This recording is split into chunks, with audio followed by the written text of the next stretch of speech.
Imagino que todos ustedes saben en qué consiste el tiro al plato. Este es un deporte olímpico también llamado skeet o tiro al vuelo y era propio de la nobleza en la época medieval. No es muy complicado, simple y sencillamente hay un dispositivo que tira un disco al aire y alguien tiene que encestarle. De ahí lo de tiro al plato. Hoy por hoy es un deporte olímpico muy popular. Requiere mucha concentración, mucha precisión y mucha destreza. Dirán ustedes, si todos los deportes requieren esas tres virtudes. No, no es cierto. Y no le estoy restando mérito a la belleza del fútbol, pero en el fútbol usted no necesita mucha precisión. Prueba de ello es que tiene un marco bien grande y algunos a veces enfrente del marco y tiran la pelota fuera. Vaya precisas que son sus piernas. Bueno, dije, no todos los deportes requieren eso, pero tiro al blanco sí. Los oradores expertos ocupan mucho esta fraseología para que en sus entrevistas, cuando el tiempo no es amigo y tratan de diagnosticar al entrevistado, ocupan el tiro al blanco. Es decir, hacen preguntas a quemarropa que el entrevistado no tiene la oportunidad de extenderse en la respuesta. Quemarropa es una conjunción adverbial que dice que a corta distancia le disparan o es atacado y que esa persona no tiene tiempo para pensar la respuesta. Tiene que responder lo que está en sus labios. Tiene que ser preciso y tiene que tener destreza o va a quedar muy mal ante su auditorio. Pero en fin, se ocupa muchísimo, insisto, los grandes oradores. Yo ni cerca estoy de ser un orador. Yo solo voy a hacer eco de la técnica para introducir el capítulo que hoy vamos a estudiar, en donde ustedes van a darse cuenta que en realidad necesitamos entender esto. Por ello, les recuerdo la técnica. Yo me acerco donde ustedes están, les pregunto a algunos de ustedes a quemarropa, tiro al plato, ustedes no pueden pensar ni extenderse en la respuesta, lo que viene a sus labios de inmediato y no teman confundirse. Una respuesta tan corta de una palabra o 3 palabras. ¿Me he dado a entender? Bien, los que ya están bajando sus rostros para que no me acerque, con mayor énfasis me voy a acercar a ustedes para preguntarles. Bien, esnovismo. Esnovismo. Nada, no se te viene a la mente nada. Vamos, Dani, areópago. A saber. A saber, ok, se le vino a la mente a saber. Estoicismo. Tampoco se te vino a la mente. Bueno, hermana, Berea. Ciudad. Verá, que verá después la respuesta. Es Berea. Ciudad, ¿segura? ¿Sí? Bien, no quise ni en un momento que se dieran cuenta de que no conocemos nada al respecto de esos términos, pero no son culpables. Es un léxico, un vocabulario tan técnico y tan propio de este capítulo que nos espera que nosotros conozcamos el significado. El problema es que si no saben lo que estas palabras y otras que voy a mencionar significan, tampoco podemos entender el contenido del capítulo que hoy vamos a estudiar, cuyo título es: si tan solo ustedes fueran como los de Berea. ¿Y qué es Berea? Bueno, ahora lo sabrán. ¿Y cómo es que me gustaría que fueran? Ahora lo descubrirán. Vayan al capítulo 17 del libro de los Hechos. Si tan solo ustedes fueran como los de Berea. Capítulo 17, libro de los Hechos. ¿Listas sus Biblias? Dice, pasando por Anfípolis y Apolonia llegaron a Tesalónica, donde había una sinagoga de judíos. Vayan hasta el verso 4. Y algunos de ellos creyeron. ¿Quiénes? De los que estaban en Tesalónica. Y se juntaron con Pablo y con Silas, y de los griegos piadosos, oigan, gran número. Esto fue una cosecha significativa, Gran número de griegos aceptaron al Señor como su Salvador. Y hace énfasis el doctor Lucas, paren, y nunca pasen de largo. En la Biblia no hay nada por casualidad o por descuido. Los escritores, cada vez que acentuaban algún hecho, es porque alguna importancia tiene. Es trabajo suyo y mío tratar de rasgar dicho evento. Noten a lo que me refiero. Y gran número de piadosos, pero ahora lo que va a resaltar. Y mujeres nobles, no pocas. Bueno, ¿y a qué se refiere con mujeres nobles? Sigamos. Vayan hasta el verso, el 5 hay que leerlo. Entonces los judíos que no creían, teniendo celos, tomaron consigo a lo opuesto, ociosos, malos y turba. Bien, vayan hasta el versículo 11 ahora. Insisto que tendrían que leer el capítulo entero al llegar a casa. Dice el verso 11, y estos eran más nobles que los de Tesalónica. ¿Quiénes? Los de Berea. Escudriñando cada día las escrituras para ver si estas cosas eran así. Por favor, oran conmigo. Señor, te rogamos la gracia de tu Espíritu mientras estudiamos este capítulo, de modo que ellos puedan escuchar tu voz, que la mía vaya a un cesto de basura. Que por favor obre, Señor, por misericordia a tu pueblo un milagro para que ellos y yo podamos escuchar tu voz y que ésta provoque en nuestras vidas un cambio de vivir que construya, que edifique y por sobre todo que honre tu palabra. En Cristo lo rogamos. Amén. Bien, lo primero que vamos a hacer entonces es definir una especie de glosario. Voy a arrancar precisamente con esnovismo. En cualquier diccionario encontraría algo como esto. No necesitan memorizar ni escribir la definición. Va a estar, si no está ya colgado en nuestra página de Facebook mañana. Es la exagerada admiración por todo lo que está de moda. Es la exagerada admiración por adoptar costumbres, modas o ideas que se consideren distinguidas o no.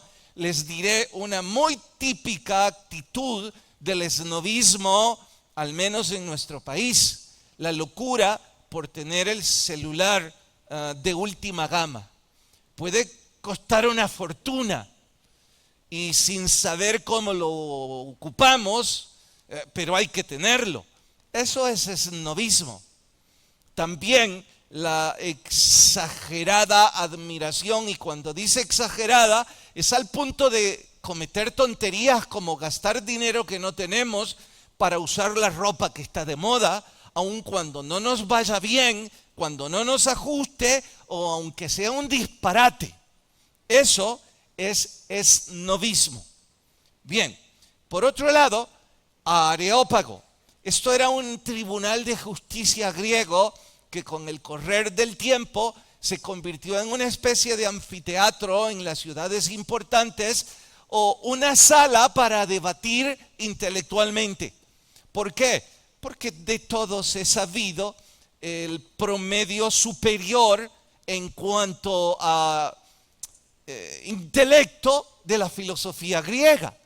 Así es que ellos, escuchen, padecían el esnovismo de debatir intelectualmente todo lo que fuera nuevo.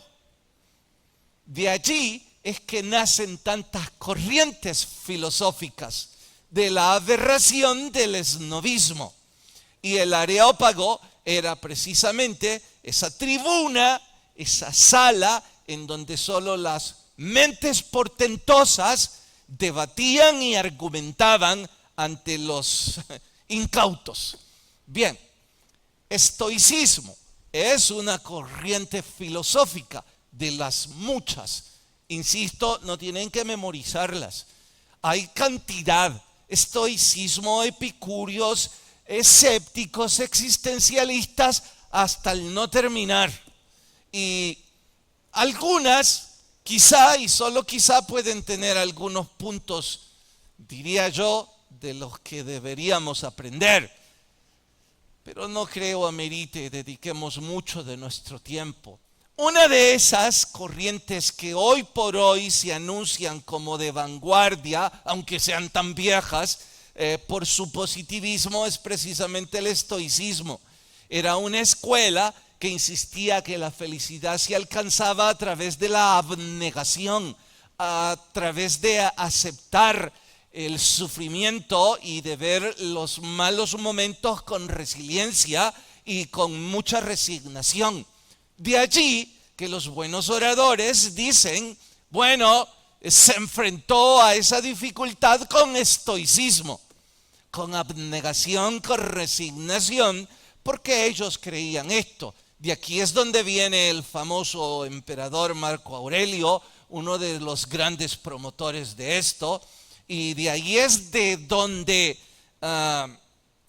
endiosaron la película Gladiador, por los principios estoicos de Maximus, que no existió en la historia, a diferencia de Marco Aurelio. Pero no importa, era una corriente filosófica. Luego, los epicúreos eran el extremo opuesto de esta corriente. Estos insisten en que la felicidad el hombre la recibe buscando el placer, todo lo opuesto de los estoicos. Y si alguno en este punto está un tanto disgustado preguntándose, pero vamos, predicador, ¿qué nos importa todo esto? Debería, porque pronto van a leerlo en el pasaje. Encontrarán que Pablo está debatiendo con los estoicos y con los epicúreos en el Areópago. Ahora ustedes entenderán que era el Areópago y por qué Pablo debatía con ellos. En fin, sigo. Tesalónica era la segunda ciudad más importante de la Grecia antigua y de la cultura helenística. Se creía que se le puso este nombre ni más ni menos porque la princesa Tesalónica era la hermanastra de Alejandro Magno. Algo así como el gran emperador, su hermanastra, una princesa, pues construyó una ciudad en honor a su grandeza. Y vaya que hizo gala a grandeza, la segunda más importante, una ciudad cosmopolita, con muchas mentes portentosas y muchos filósofos. Sigue. Berea no era tan importante, pero se destaca por su nobleza predominante, por su aristocracia. Eso hacía que se pintara como una especie de acento en medio de esta historia. ¿Qué más? Nobleza. Es importante distinguir que la palabra nobleza tiene dos connotaciones cuando menos en español. La primera de esas connotaciones es integridad, principios, personas distinguidas. Pero no por sus posesiones, sino más bien por su altruismo. Esa es una persona noble. Pero la segunda connotación es aristocracia, alcurnia, posición económica. Probablemente quienes pertenecen a la aristocracia no tengan una pizca de nobleza o de integridad, pero sí tienen alcurnia. El punto es que hay que entender que cuando se estudia este capítulo, ¿cuál connotación es a la que se refiere el doctor Lucas? Si a integridad y altruismo o alcurnia. Ya pronto lo van a descubrir mientras lo leemos. ¿Habrá alguna más? Hasta aquí. Bien. Dicho esto, pues entonces asumo que estamos listos para leer y entender el pasaje completo. ¿Qué está pasando? Pablo, Silas, en el viaje misionero, están yendo por la ciudad de Tesalónica. Se han quedado ahí. ¿Por qué? Porque es una base de operaciones, una ciudad importante, y para bendición de ellos, la cosecha abundante de almas es algo que hay que resaltar. Y Lucas quería que supiéramos que se trataba de nobleza. ¿Cuál nobleza? Bueno, vamos de nuevo al verso 4. Dice, ahora lo van a entender con mayor sentido. Y algunos de ellos creyeron y se juntaron con Pablo y con Silas, y griegos piadosos en gran número y mujeres nobles no pocas. Paren, en honor al contexto, ¿qué tipo de nobleza cree que es la que Lucas está refiriéndose? Me refiero a alcurnia o altruismo e integridad. ¿Integridad? ¿Por qué concluyen que se refiere a integridad? ¿Por qué, hermana Evelyn? Porque el contexto nos hace entender mejor el texto. Dice que los hombres que recibieron al Señor eran piadosos. Y las personas piadosas están muy cerca de las personas con integridad, que no necesariamente pertenezcan a la aristocracia. Así es que está haciendo énfasis a personas con un corazón noble. Bueno, pero eso no es lo más sorprendente. El verso 11 lo resalta. Dice, verso 11, ¿lo tienen? Y estos eran más nobles que los que estaban en Tesalónica. ¿Quiénes? Los de Berea. ¿Y por qué Lucas dice que estos eran más nobles? Bueno, porque recibieron la palabra con toda solicitud y hacían ¿qué cosa?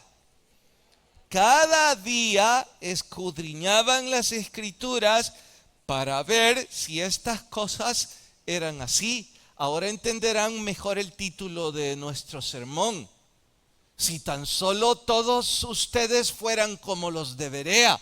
¿Y cómo eran los de Berea? Tenían nobleza de espíritu. ¿De qué está hablando?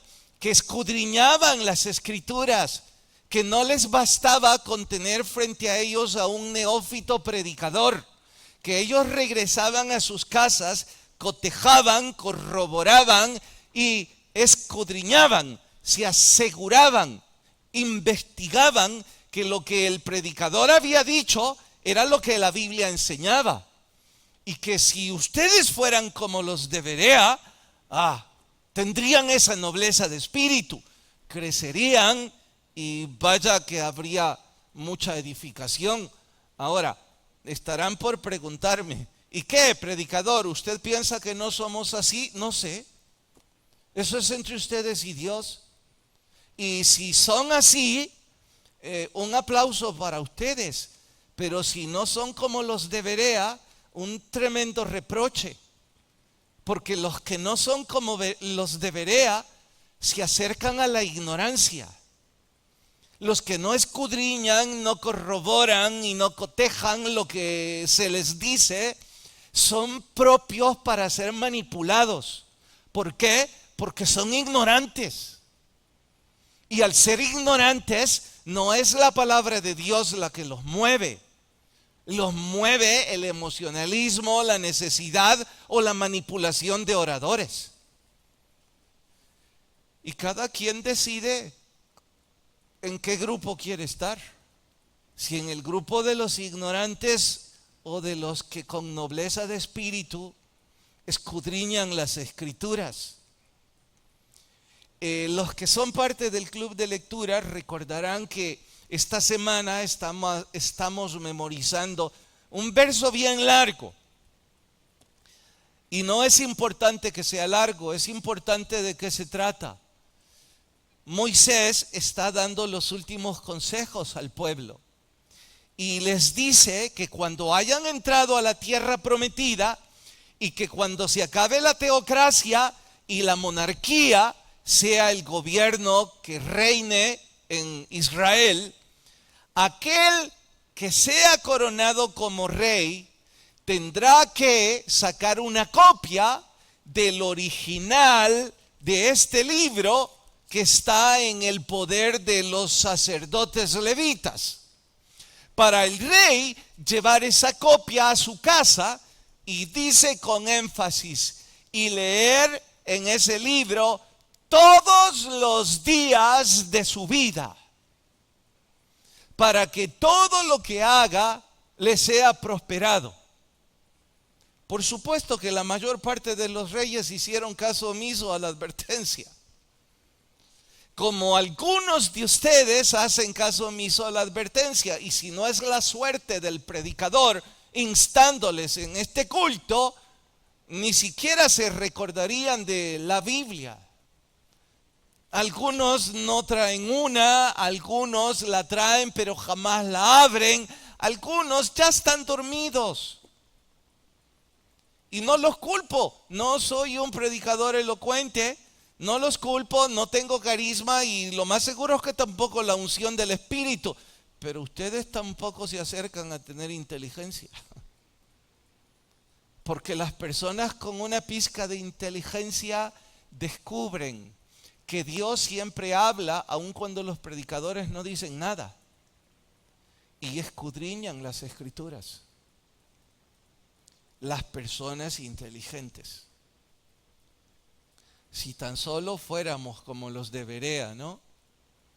Creo que ahora no va a olvidar la ciudad, pero me dirá, hermano, yo dije bien la ciudad. Cierto, le atinó. Pero a todos no se nos va a olvidar cómo eran los de Berea.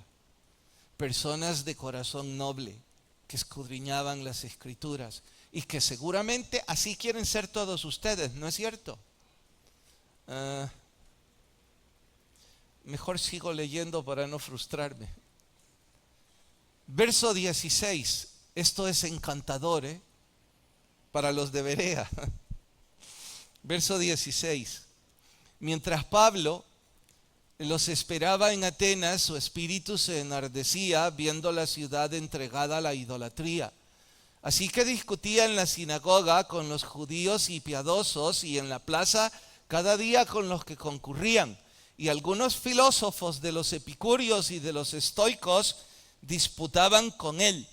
Y unos decían, ¿y qué querrá decir este palabrero? Y otros, parece ser que es predicador de nuevos dioses, porque les predicaba el evangelio de Jesús y la resurrección. No olviden de qué predicaba Pablo, de la resurrección de nuestro Señor. Y tomándole, le trajeron al Areópago, diciendo, ¿podemos saber qué es esta tu nueva enseñanza de que hablas? Pues traes a nuestros oídos cosas extrañas. Paren, no olviden quiénes se paraban en el Areópago. Solo mentes portentosas.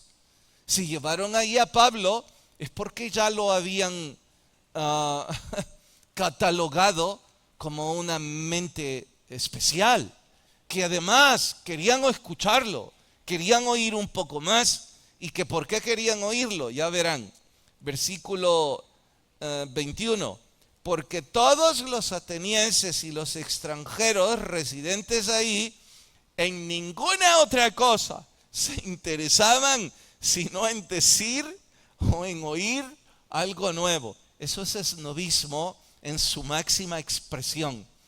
Cualquier cosa nueva la quieren escuchar, la quieren oír, y eso es lo único que les importaba. Y ahora, claro está que Pedro tiene algo importante que decirles, pero atentos, la estrategia de este gran orador, se sorprenderán. Bueno, me deja boquiabierto, aunque pensándolo bien, con la unción del Espíritu que Pablo tenía, ¿por qué me debería sorprender? Como sea, escuchen la genialidad de este predicador. Mientras llegaba su turno al podium, su espíritu se enardeció y había visto alrededor de que estos eran politeístas en su máxima expresión. Tenían estatuas a todo Dios imaginado y no imaginado.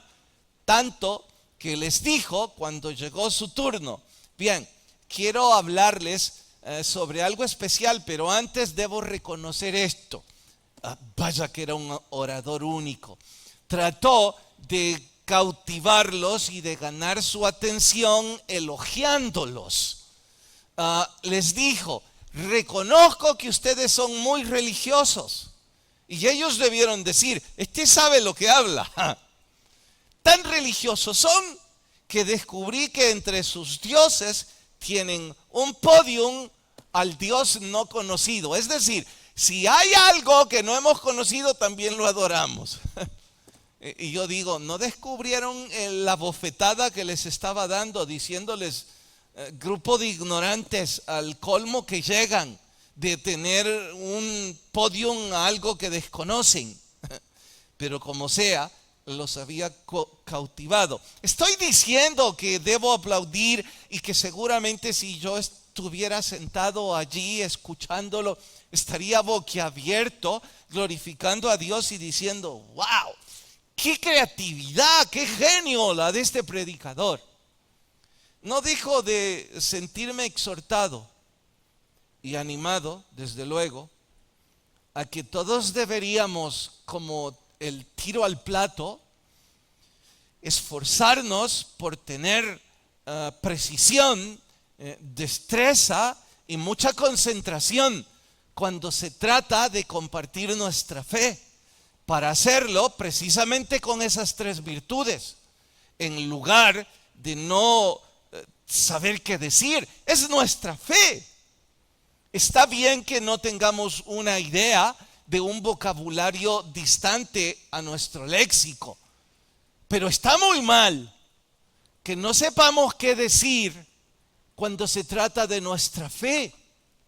Está terriblemente mal que no querramos compartir nuestra fe y que no nos esforcemos por planear cómo hacerlo mejor. De hecho, y como exhortación lo digo, no porque yo tenga solvencia para exhortarles, lo diré tal cual la Biblia. Si así como hacen negocios, se esforzaran para compartir su fe, Salomón lo dice: si como a la plata buscaran la sabiduría, porque la plata sí la buscan con desdén, porque el afán para que sus negocios brillen, o sus trabajos, o sus títulos, eso sí lo hacen con creatividad y se aplaude por ello, se les admira. Pero no tienen una pizca de creatividad para pensar en cómo compartir su fe con quienes hacen negocios o con quienes trabajan, o mejor digo, con sus empleados. Allí no hay creatividad. ¿Por qué? Porque sus corazones no son como los de Berea. Obviamente sus corazones no están pensando en honrar a Dios. De igual forma, ahora me refiero a los deportes. Si con la misma pasión, adrenalina con la que practican deportes intentaran compartir su fe, sería una iglesia del Señor reluciente. Allí sí son disciplinados, allí sí llegan a tiempo, allí sí ponen doble esfuerzo, allí sí se desaniman si pierden o no son tomados en cuenta, porque eso sí lo aman. Pero la palabra de Dios obviamente no la aman, porque para eso no ponen la pasión y la adrenalina que sí ponen en el deporte. ¿Por qué? Porque no son como los de Berea. Si tan solo un poco de eso tuviéramos, estaríamos buscando sabiduría de Dios y creatividad para compartir nuestra fe. Y seguramente lo haríamos con mucho entusiasmo. No sé si son 40 o 60 los estudiantes que están ahora cursando la materia de homilética con este neófito predicador. pero en la clase de lunes vi mucho entusiasmo. Les había pedido que prepararan un sermón, si no todos, a los que apenas pude indagar, lo tenían escrito y comían ansias también de compartirlo, a pesar que los nervios también los mortificaban. Bien por ellos, están siendo como los de Berea. Ay, usted y yo. Saben, de hecho, ni siquiera creo que estén disfrutando este estudio. Los que no son de Berea reclaman este tipo de temas. Los que no son como los de Berea se animan cuando el predicador es gracioso y viene con mucho humor para hacerlos sonreír y les dice cómo ser prósperos en la vida. Pero si ese es el caso, no necesitan un púlpito ni un instructor de la Biblia. Necesitan un comediante. Y lamentablemente yo creo que estoy distante de eso. A veces intento decir algo con gracia y yo mismo me siento desgraciado. Al fin dije algo con gracia, parece ser. Pero creo que los que sonrieron son los que son como Berea, los de Berea.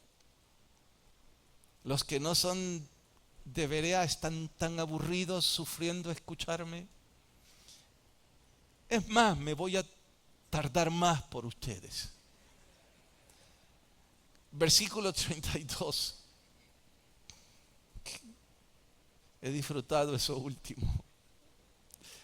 Pero cuando oyeron lo de la resurrección de los muertos, unos se burlaban y otros decían, ay, ya te oiremos acerca de esto otra vez. Paren. Quiero discutir con el auditorium de estos dos. Ok, ahora resulta que ustedes se están burlando de Pablo y de Silas porque hablan sobre la resurrección y los están tildando de locos. ¿Qué derecho tienen ustedes cuando aplauden a los epicúreos, cuya razón de ser es el placer? ¿Qué solvencia tienen cuando aplauden a los escépticos? O peor aún, cuando quedan anonadados con las charlas de los existencialistas, que dicen que el hombre es producto de su medio ambiente. ¿Hasta dónde llega la torpeza del ser humano, no?